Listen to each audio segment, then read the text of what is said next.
भगवान प्रति जो निष्ठा जो मठर परिचालन दायित्व तुलाउଛନ୍ତି ତାଙ୍କୁ ଆମ ଅନୁଷ୍ଠାନ ତରଫରୁ ବହୁତ ବହୁତ ଧନ୍ୟବାଦ। ଆଜି ପ୍ରଥମ ସନ୍ଧ୍ୟାରେ ଆମେ ସେଇ पारादीप उपकंठस्थ पारादीप गड़ ग्राम व्यासदेव महापुरुषंकर आज जन्म जयंती पालन अवसर में आसतु जानिबा आम पारादीप गड़र जड़े महान शिक्षाविद पाखर 1812 मसीह राजा चंद्रध्वज षंड जिते भाई की बंदी कर राजा होते ईस्ट इंडिया कंपानी जो आरेस्ट करी बड़ भाई की राजत्व देले सी से समय जाए नुआगढ़ में नुचिले कौन बुझल से धरी पारे तेणु से नुआगढ़ पारादीप गढ़ को जो बाट फिटिला से समय जने महिला ना ना धोबणी कि जाति धोबणी अवश्य जानू सी आसी ये मठ कर सी मठ कले लोक प्रतिवाद कले से जाए राजा पाखे पहुँचले बुझल राजा पाखे पहुँच पार राजा वीरभद्र षंड कहते जे तुम से जगार जा मठ कर तेणु से मठ करते ये हार 200 वर्ष भीतर कथा 200 वर्ष बीतीगला जो धोबणी जहाँ कहते जाति कि नाम एपर्यंत जानी ना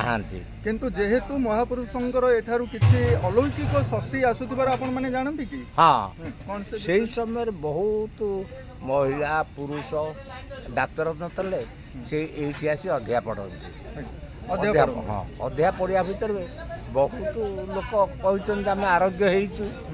होपर तार किसी फलस्वरूप यही परंपरा को आम बजाय रखापी आज महापुरुषों जन्म जयंती पालन करुचु आम पिला करेंगे कौन असुविधा ना महापुरुषों जन्म जयंती पालन करने सहित आध्यात्मिक चेतना आम जागृत करुँ तो आध्यात्मिक सब घरे घरे पिला छुआ आसी सब जमा होती समस्त मन बर्तमान आनंद हरिनाम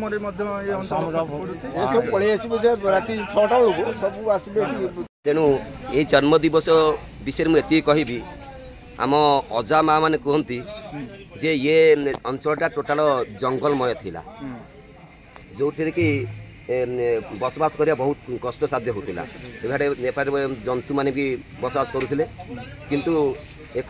धोबणी आसी ये बसवास करे आमर अजा मैंने कहती तेणु से केमी कौन बसवास करे आम भी सेटा जानीपारना भगवान को कृपार सी सुरक्षित भी था किंतु तांकर कहवा अनुसार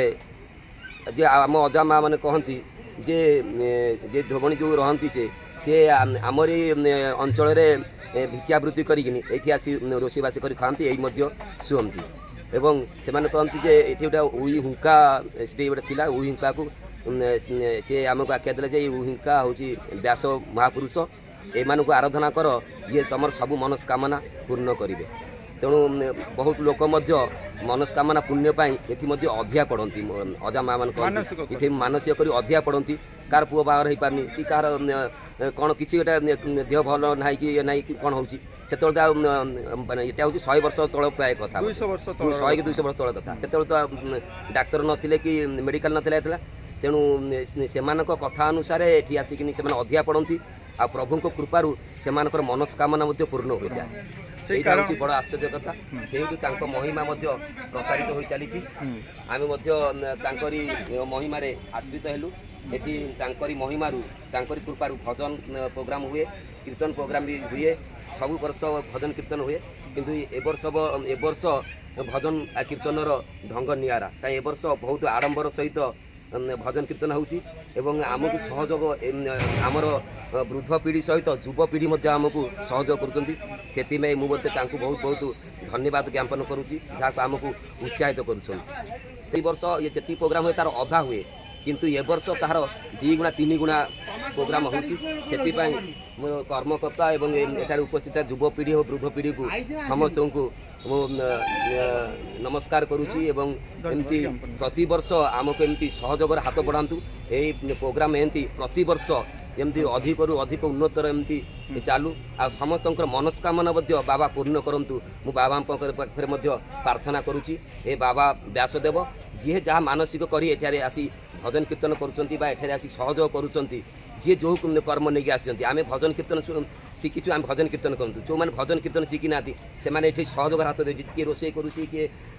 पानी दौची किए से बाबा आशीर्वाद लाभ करूँ बाबा समस्त दुख शुणु एवं आशीर्वाद दिंतु समस्त मनस्कामना पूर्ण करूँ अधिक अधिक परिमाण चालू एवं समस्ते बाबा को विश्वास करूँ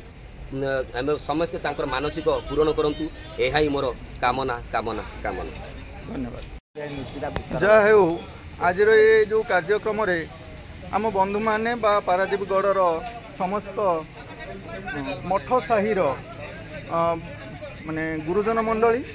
से माने जो पिला को सहयोग करने आगे आसी गहन रे आज किसी आलोचन रे सामिल होइथिबारु मु निजको धन्य मन करुच्ची।